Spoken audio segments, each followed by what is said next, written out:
दिनै 18 नभेम्बर खालारनि रादाबाव नोंथांमोन बयखौबो बरायबाय।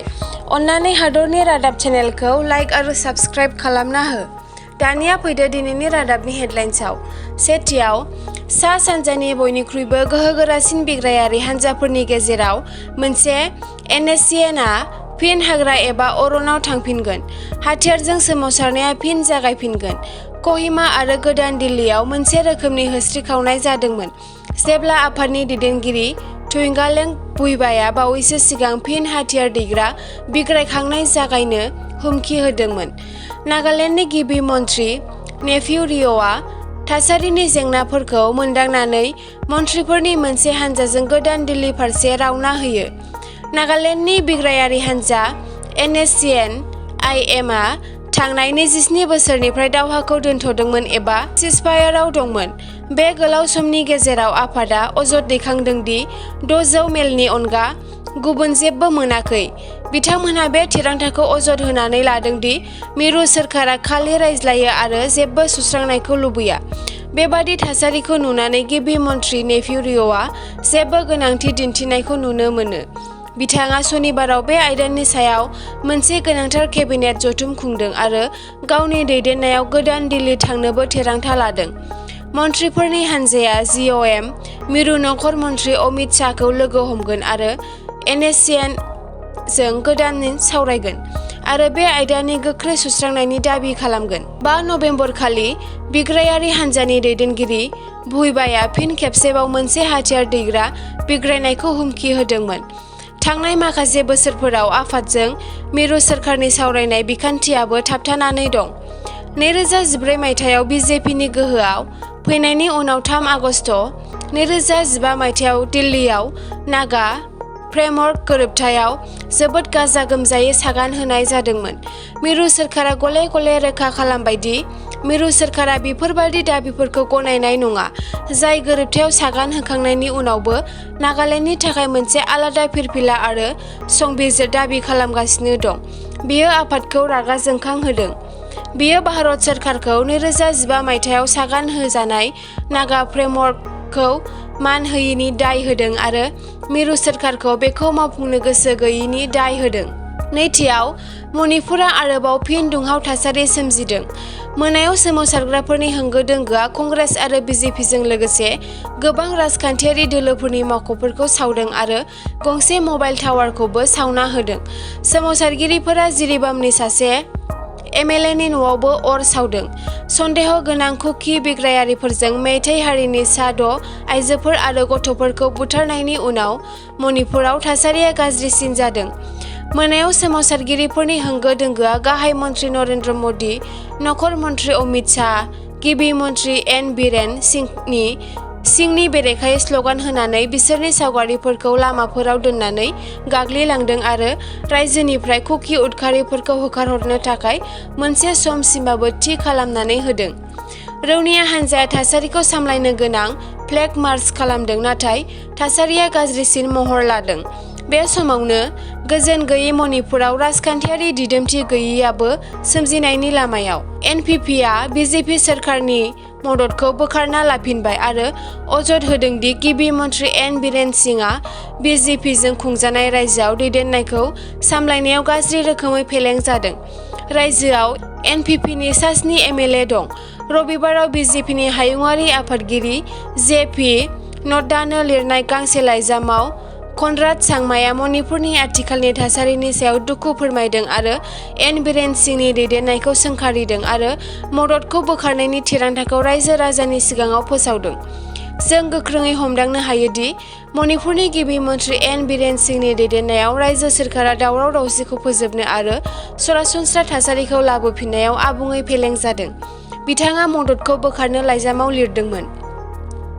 बेराफारसेथिं मणिपुरनि गोहोखौ सामलायनाय BJP सोरखारनि सायाव जोबोद रागा जोंखांनायनि उनाव रायजोनि कंग्रेस MLA-फोरा रायजो राजानि सिगाङाव बिबान एंगारनो थिरांथा लादों।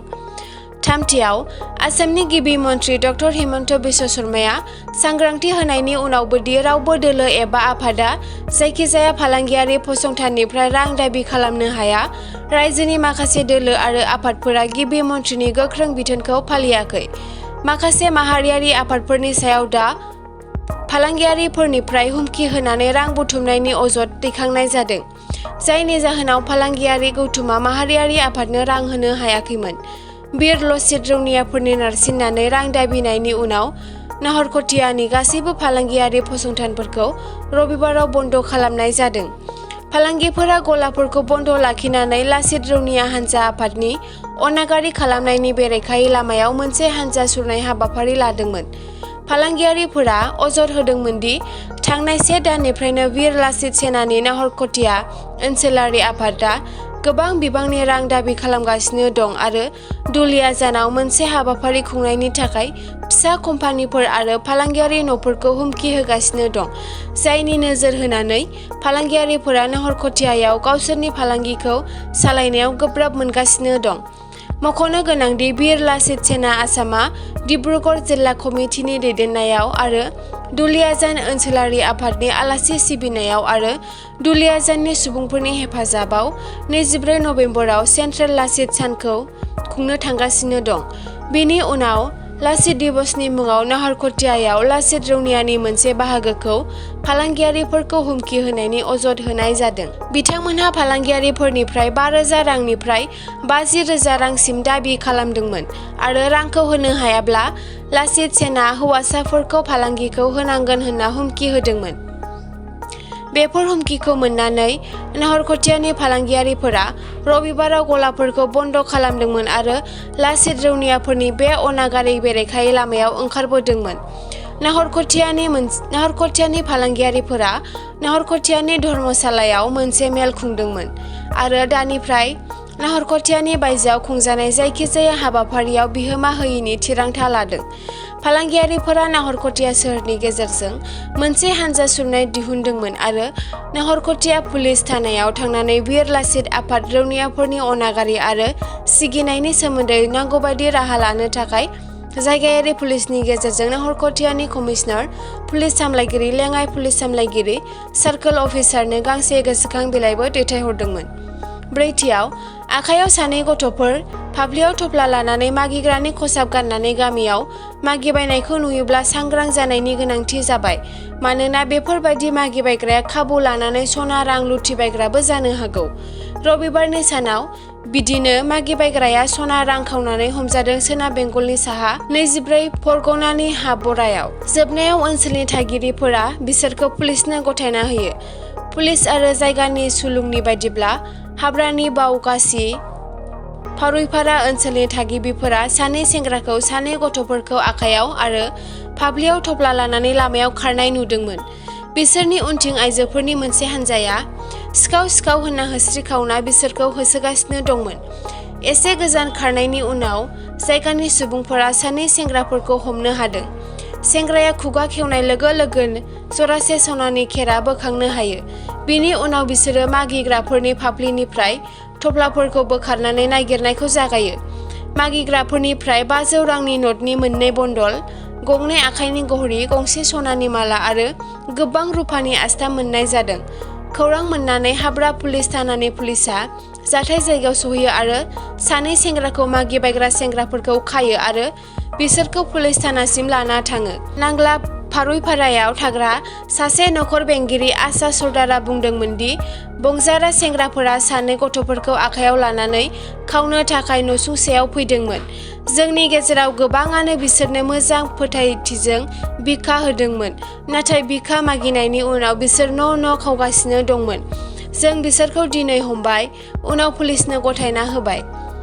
बाथियाव सासे सुबुङा गुबुन सासे जायगानि सुबुंखौ रैखा खालामनो थांनायाव गावनि जिउखौनो खोमाना लानो गोनां जायो।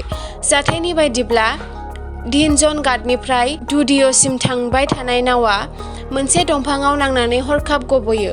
नावआव थानाय माखासे दावबायारिफोरा दैखौ सानस्रिनानै गावसोरनि जिउखौ रैखा खालामनो हायो आरो मोनसे जायगायारि नाव लाबोनाय सासे नुगिरिया गबनानै सुबुंफोरखौ बासायनो थाखाय दैमायाव बाज्रुमो। बे सुबुङा दैमायाव बाज्रुमनानै 3 दावबायारिफोरखौ रैखा खालामदोंमोन, नाथाय मनज बेरिया, जाय गुबुनफोरनि जिउखौ रैखा खालामनो दैमायाव बाज्रुमदोंमोन, हरखाबै गोमायो। पुलिस आरो एसडीआरएफआ उनाव मनज बेरियाखौ रैखा खालामनो थाखाय जायगायाव नायग्रोमदोंमोन, नाथाय मनज बेरियाखौ रैखा खालामनो हायाखैमोन। बे दुखुनांथाव जाथाया तिनिसुकियानि दिब्रु दैमायाव जादों। सानस्रिनानै गावनि जिउखौ रैखा खालामनाय सासे सेंग्रा आरो गोमानाय मनज बेरियानि बिसिनि अजदनि बायदिब्ला साथाम दावबायारिफोरखौ रैखा खालामग्रा सुबुंखौ नावआव गाखोनो होआखैमोन। मनजआ गावनि जिउनि बाथ्रा सानालासे दैमायाव बारसोमना साथाम सुबुंनि जिउखौ रैखा खालामदोंमोन। साथाम सुबुंफोरखौ रैखा खालामनाय जादोंमोन आरो नावआव दिखांनाय जादोंमोन आरो जेब्ला मनजआ नावआव गाखोनो नाजादोंमोन बे समाव मनजखौ नावनि बैथाजों बुनानै दैयाव गारहरनाय जादों होननानैबो अजद दिखांनाय जादों। बिनि उनाव साथाम सुबुङा नावखौ लाना खारलांदों। बे समावनो गोबां दावबायारिफोरा गावसोरनि जिउखौ रैखा खालामनायाव जाफुंसार जानायनि उनाव पुलिसआ मोनसे जायगानि देहा फाहामसालियाव फाहामथायनि राहा खालामो। एसेनोसै दिनैनि हादरनि रादाबाव। अन्नानै हादरनि रादाब चेनेलखौ साबस्क्राइब आरो नटिफिकेशन बेलखौ अन खालामनानै ला हादरनि रादाबनिफ्राय नटिफिकेशनखौ मोननो थाखाय।